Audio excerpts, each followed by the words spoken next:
Hoje a nossa reflexão será no texto de Atos, capítulo 7, do versículo 1 ao 53. É um trecho bem longo e por isso eu vou ler apenas um pedacinho que vai do versículo 51 até o versículo 53. O trecho diz assim: Povo rebelde, obstinado de coração e de ouvidos, vocês são iguais aos seus antepassados, sempre resistem ao Espírito Santo. Qual dos profetas os seus antepassados não perseguiram?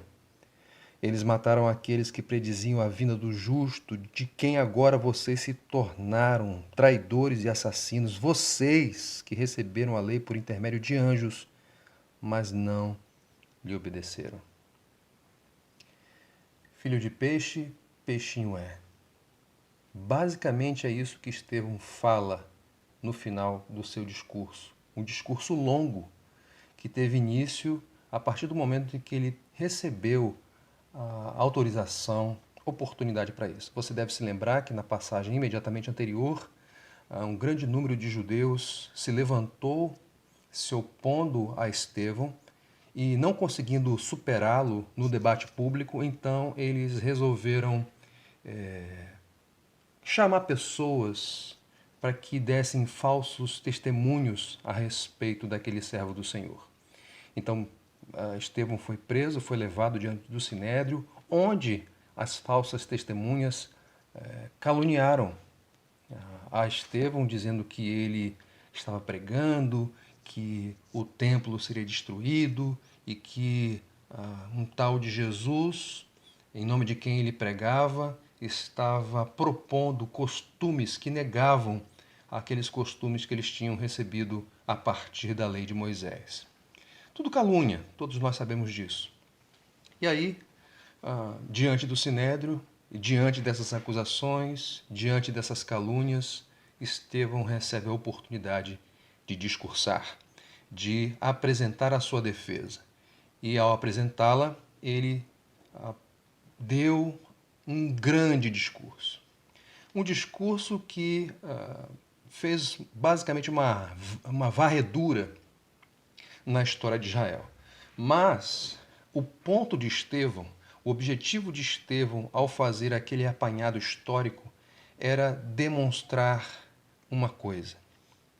Ele falou, por exemplo, da rejeição que José experimentou no contexto da sua família. Ele falou, por exemplo, da rejeição que Moisés experimentou quando ele tentou se apresentar como o líder, como aquele que Deus havia levantado para remir, para libertar o povo de Israel da escravidão do Egito.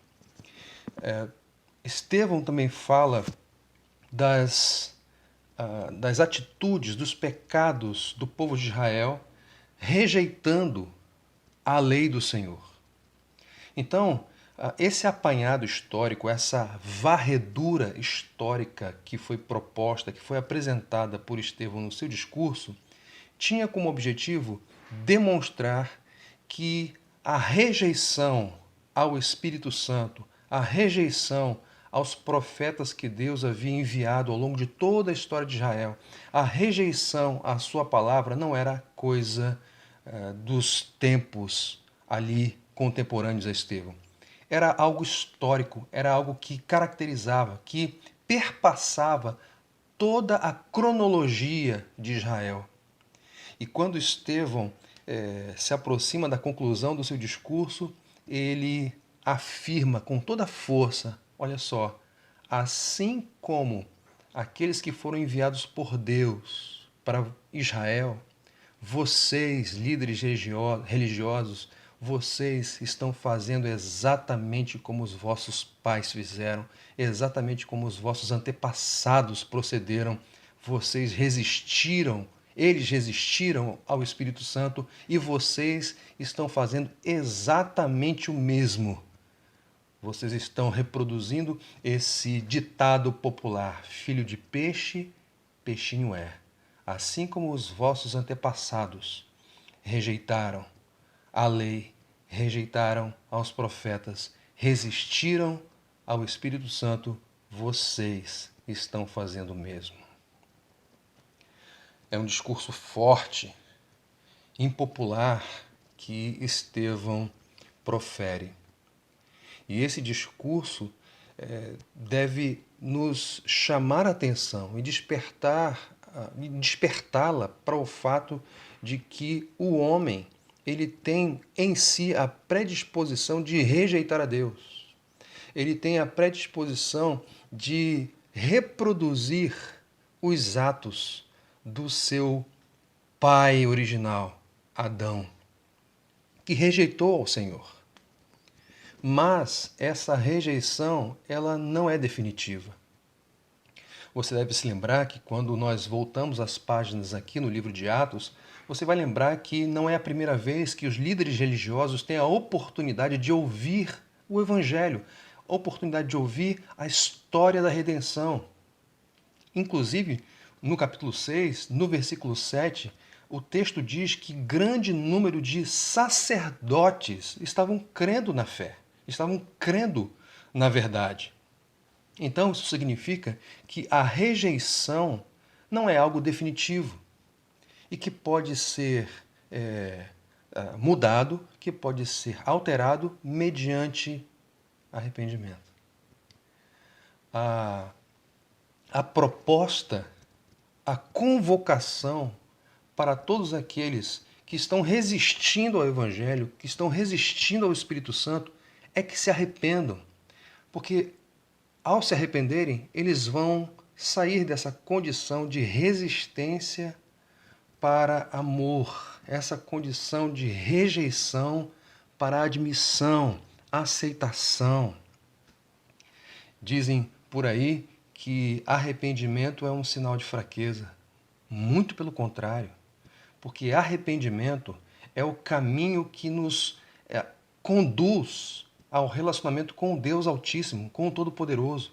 Então, quando nós depositamos a nossa fé em Jesus, quando nós damos a Ele toda a nossa confiança e reconhecemos os nossos pecados, reconhecemos que pecamos, que transgredimos a lei do Senhor, que o desagradamos e nos arrependemos, isso abre a porta para que nós experimentemos aquilo que é mais importante na nossa existência, que é relacionamento com Deus, intimidade com Ele, reconciliação e paz com o Criador.